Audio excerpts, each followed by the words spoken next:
हमारे शास्त्रों के अनुसार कहा यह गया है कि जीवन का मूल ही समस्या है और अगर समस्या नहीं होगी तो समाधान किस चीज़ का होगा।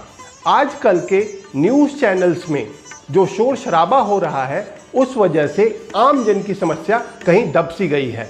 हम पहले समस्या क्रिएट करते हैं और फिर उसके समाधान को ढूंढने में लग जाते हैं और अभी की सिचुएशन को देखकर ये बिल्कुल खरा उतरता है क्योंकि हमने पहले समस्या क्रिएट की और फिर पूरा विश्व उस समस्या के समाधान में लग चुका है।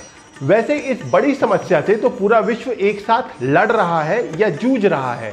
उस बीच भारत में एक और समस्या शुरू हो चुकी है और वो है बेरोजगारी की।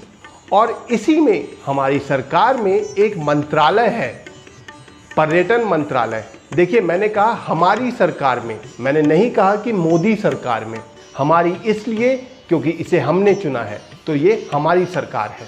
अभी पीछे दिनों प्रहलाद सिंह पटेल जी ने राज्यसभा टीवी को एक इंटरव्यू दिया और उसमें उन्होंने गुणगान किया कि पर्यटन किस हाल में है।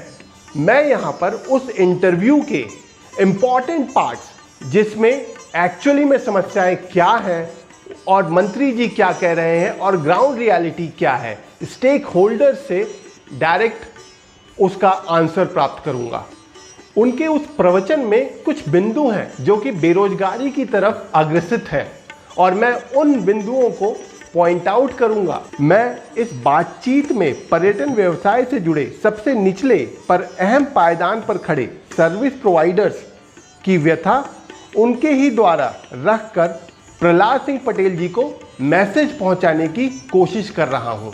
तो मेरा आपसे ये रिक्वेस्ट है कि इस वीडियो को पूरा देखें और हो सके तो इसे ज़्यादा से ज़्यादा शेयर करें ताकि ये आवाज़ जिन तक पहुंचनी चाहिए उन तक पहुंचे और वो इस समस्याओं के समाधान के ऊपर कुछ कार्य ज़रूर करें। पर्यटन भारतवर्ष में अगर ठीक से देखा जाए तो ये अपार संभावनाओं का क्षेत्र है और पिछले एक दशक में हम इस क्षेत्र में काफ़ी तेज गति से आगे बढ़े हैं, पर तब भी हम पर्यटन के मानचित्र पर विश्व में काफ़ी नीचे पायदान पर हैं। 2019 के डाटा के अनुसार हम लोग 34वें पायदान पर खड़े हैं, ऐसा मंत्री जी भी कहते हैं। पर उनका जो डाटा है, अगर आपको ठीक से समझ में आए तो वो डाटा है जो फॉरेन टूरिस्ट अराइवल या फॉरेनर्स के इंडिया में अराइवल का है। टूरिस्ट हैं कि नहीं ये हम बाद में समझेंगे।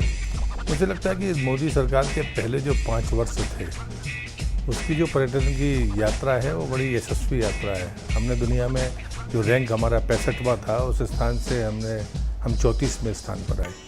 अब मैं कुछ क्लिप्स सिलसिलेवार ढंग से आगे प्ले करूंगा और उसका काउंटर करेंगे इसी पर्यटन व्यवसाय से जुड़े स्टेक होल्डर्स जो कि सबसे निचली पायदान पर खड़े हैं, क्योंकि हमें ये भी जानना जरूरी है कि पर्यटन मंत्रालय कितना सजग है इस व्यवसाय को एक्चुअली में आगे बढ़ाने के लिए। और जब मोदी सरकार का दूसरा कार्यकाल शुरू हुआ तो लक्ष्य सामने रखा गया कि हमारी यात्रा अब 34 से 1 नंबर की तरफ शुरू होगी। विगत 5 वर्षों का यदि आप इतिहास देखें तो इन्होंने आधे दर्जन से अधिक ओवरसीज ऑफिसेज को बंद कर दिया। तो जब आप ओवरसीज ऑफिसेज बंद कर रहे हैं तो पर्यटन विकास एक दिखावा मात्र ही रह जाता है। जब हम कहीं ट्रैवल मार्ट में जाते हैं, चाहे टीवी बर्लिन हो, टॉपरेजा हो या WTM लंदन हो या तमाम देशों में हर जगह जाती है इंडिया टूरिज्म, अपना स्टॉल लेता है, पैसा पानी की तरफ बहाया जाता है, लेकिन जो प्रमोशन हमें करना चाहिए वो नहीं किया जाता। ऐसे लोग यहाँ से उठ के जाते हैं जिनको टूरिज्म का बहुत ज्ञान नहीं होता है। गाइड्स हैं वो राज्यों में तो रजिस्टर्ड है लेकिन हमारे पास रजिस्टर्ड नहीं है। ये दुर्भाग्यपूर्ण है वास्तव में। मंत्री महोदय ने राज्यसभा में जो बयान दिया, जो डाटा सबमिट किए, उसमें इन्होंने दर्शाया है कि उनके पास 3227 रीजनल लेवल गाइड वर्तमान में रजिस्टर्ड हैं। जो गाइड्स के लाइसेंस होते हैं वो मिनिस्ट्री ऑफ टूरिज्म ही साइन करती है, क्योंकि वो हर साल या 2 साल पे उसको रिन्यूअल उसका कराया जाता है। ये भी माना जा रहा है, अगर KPMG की रिपोर्ट जो देखा जाए, कि 70% यहाँ पर जो एम्प्लॉयमेंट है, जो एम्प्लॉइज़ हैं, उन पर इसका असर पड़ेगा, या तो वो हटाए जाएंगे या इस तरह के असर पड़ेंगे। इसको लेकर मंत्रालय ने कुछ किया है या वो सजग है इस ओर? नहीं, मुझे लगता है कि ये कुछ बातें हम विदेशी आंकड़े उठाकर करते हैं वहाँ सीज़न ख़त्म हो गया, हमारे यहाँ सीज़न ख़त्म नहीं हुआ है। KPMG की भारत के बारे में नहीं, मुझे लगता है कि मैं उनसे भी कहूँगा कि हम कुछ जल्दबाजी कर रहे हैं, क्योंकि हम ये सच है कि जो नुकसान हुआ है उसको कोई इनकार थोड़ी कर रहा है, लेकिन उस नुकसान किया इतना बड़ा फ़र्क पड़ेगा।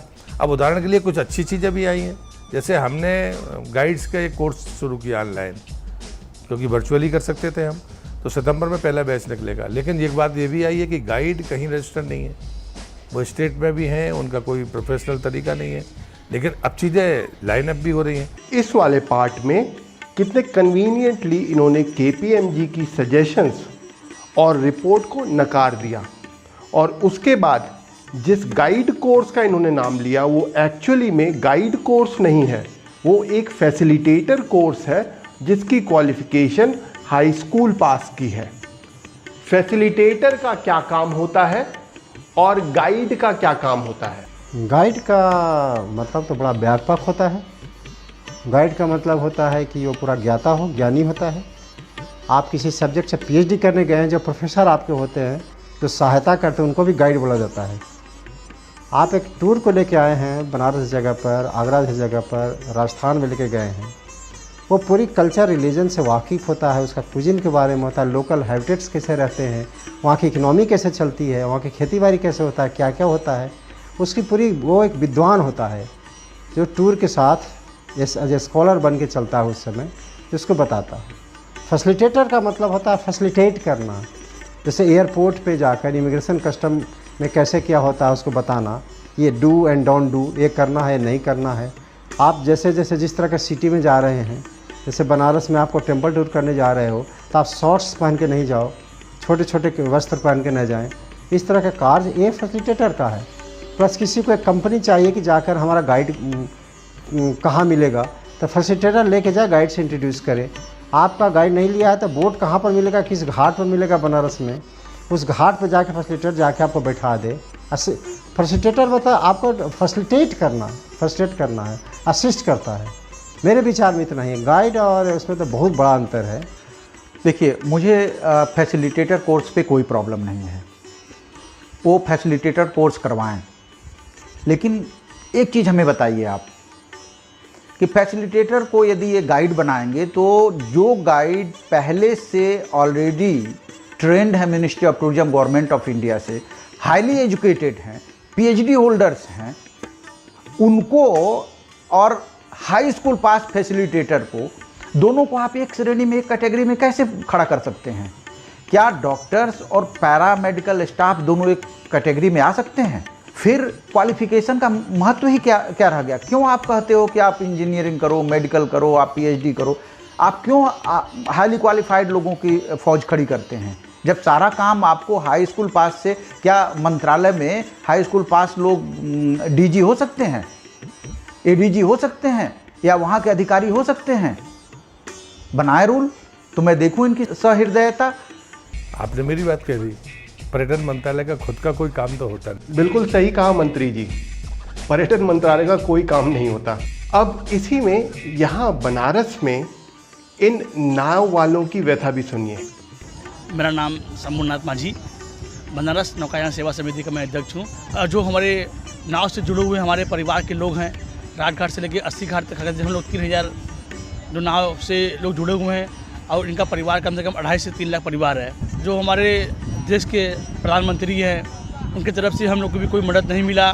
हमको तो नहीं लगता है कि पर्यटन अब अगले कुछ सालों तो आएंगे, क्योंकि सरकार की तरफ से तो हज़ारों वादे हो रहे हैं कि पर्यटकों को बढ़ावा के लिए हम ये कर रहे हैं, वो कर रहे हैं, ये योजना ला रहे हैं, ये फैसिलिटी ला रहे हैं, मगर इससे भी कोई फ़र्क नहीं पड़ रहा है। पर्यटन दिन पर दिन पहले से और कम होते जा रहे हैं, जिससे वाराणसी के सारे नाविक समाज और वाराणसी के सारे व्यापारी लोग बहुत परेशान चल रहे हैं, क्योंकि वाराणसी के सारा व्यापार है वो पर्यटकों पर ही निर्भर है। और पर्यटकों को ना आने से सिर्फ नाविक समाज ही नहीं, सारे होटलेस, सारे गाइड, सारे दुकानदार, सारे ट्रेवल एजेंसी वाले भी परेशान हैं, जो कि बहुत बड़ी मुश्किल में फंस चुके हैं। और कोरोना काल में सरकार ने कोई भी ऐसी मदद हमको नहीं लगता है कि किसी का की है। वादे तो बहुत किए मगर वादा उन लोगों तक पहुंचा नहीं। मैं जब मंत्री बना था तो मैंने कहा था पर्यटन के लिए धन से ज़्यादा धन जरूरी है, लेकिन धन से ज़्यादा जरूरी है धारणा का बदलना।